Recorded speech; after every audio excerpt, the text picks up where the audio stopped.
She was a millionaire CEO at 30, but she threw it all away for a homeless man who spoke only in puzzles. What happened next will make you question everything you know about success. Victoria Sterling was everything society expected from a successful woman. At 30, she stood tall at 5 feet 8 inches in her designer heels, her platinum blonde hair always perfectly styled, her sharp blue eyes reflecting the ruthless intelligence that had built her tech empire. As CEO of Sterling Innovations, she commanded a company worth $200 million, owned a penthouse in Manhattan, and drove cars that cost more than most people's houses. But success had come at a price. Victoria worked 80-hour weeks, had no real friends, and hadn't been in a meaningful relationship in years. Her life was a perfectly orchestrated performance of achievement, but behind closed doors, she felt hollow, exhausted, and desperately lonely. Every morning, Victoria walked the same route to her corner office, passing the same homeless man who sat outside the subway entrance. He was unremarkable in appearance, maybe 40 years old, with graying brown hair and kind eyes that seemed to hold secrets. He wore the same tattered coat, carried the same worn backpack, and held the same cardboard sign. But his sign wasn't asking for money. It simply read, "The answer you seek is in the question you fear to ask." Most people hurried past him without a second glance. Victoria had done the same for months. But something about Marcus intrigued her. Unlike other homeless individuals who called out at passers-by, Marcus never spoke directly to anyone.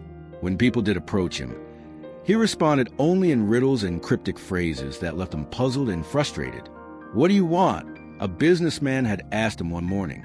"To want is to lack," Marcus had replied serenely. "To lack is to seek.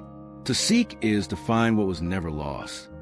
The businessman had walked away, shaking his head in annoyance. But Victoria had stopped, captivated by the strange poetry of his words. Victoria's breaking point came during the biggest presentation of her career. She was pitching to a group of investors who could triple her company's value overnight. Everything was perfect, her slides, her projections, her perfectly rehearsed speech.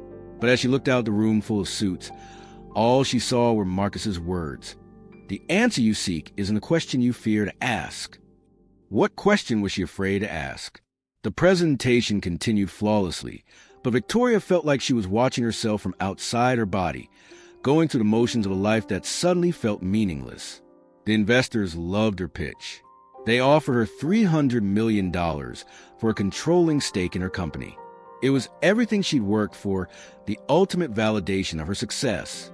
But as she held the contract in her hands, all she could think about was Marcus and his cryptic wisdom.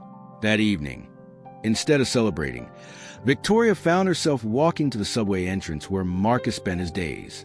He was gone, but his spot remained, somehow still emanating that strange sense of mystery that had captivated her.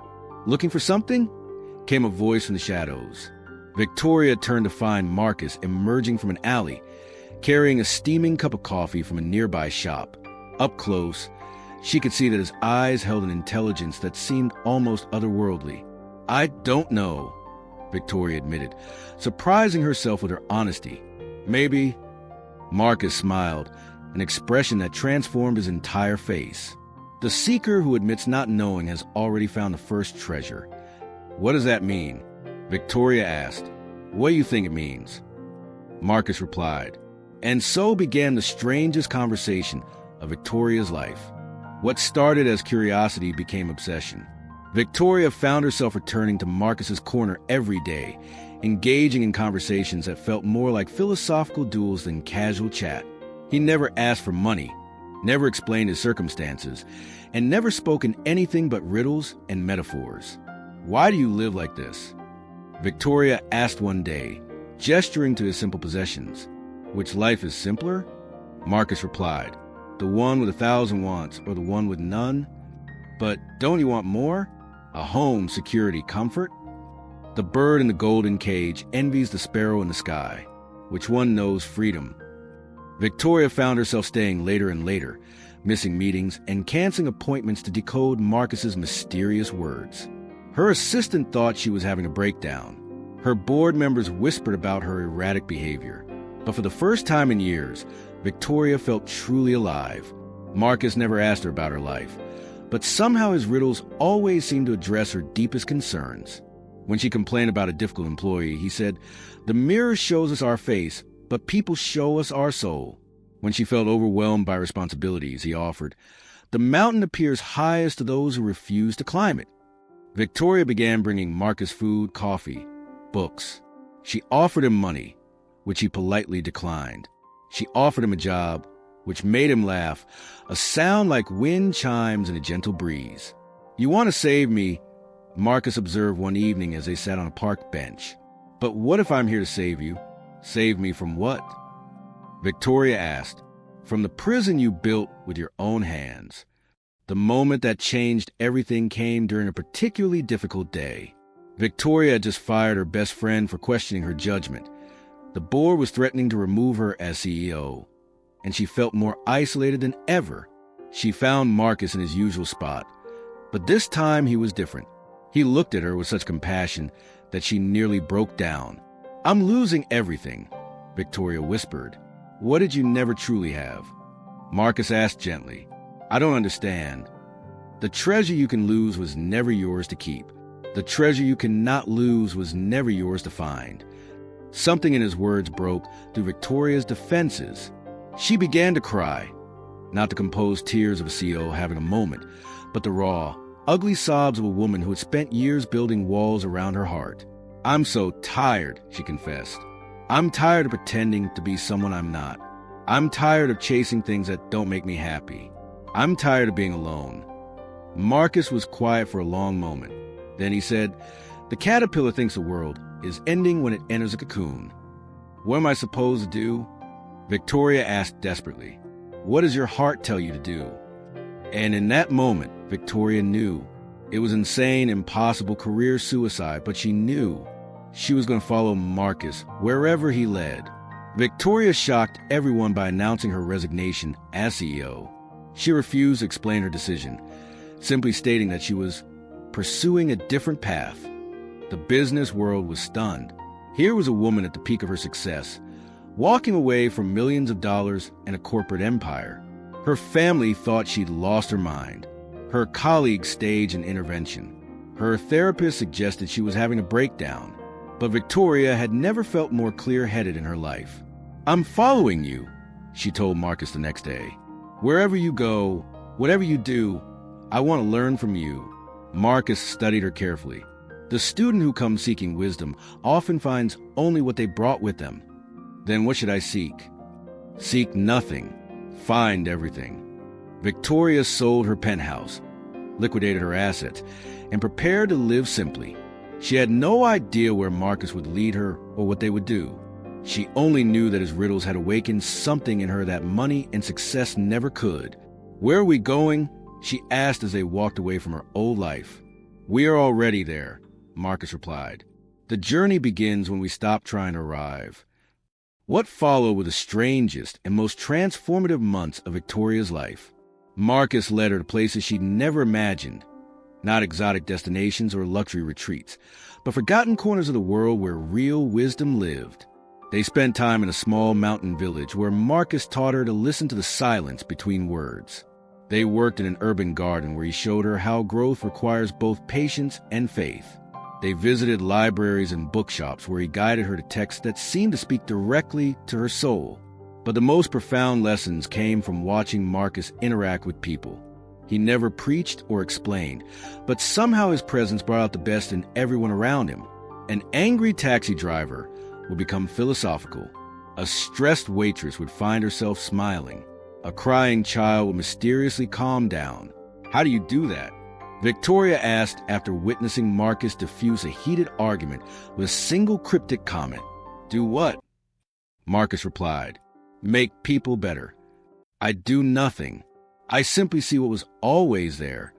Victoria began to understand that Marcus's riddles weren't meant to confuse. They were meant to bypass the rational mind and speak directly to the intuitive heart. Each puzzle was a key to unlock a different door of understanding. Slowly, Victoria found herself changing. The anxiety that had plagued her for years began to fade. The desperate need to control everything loosened its grip. She started to see beauty in simple moments.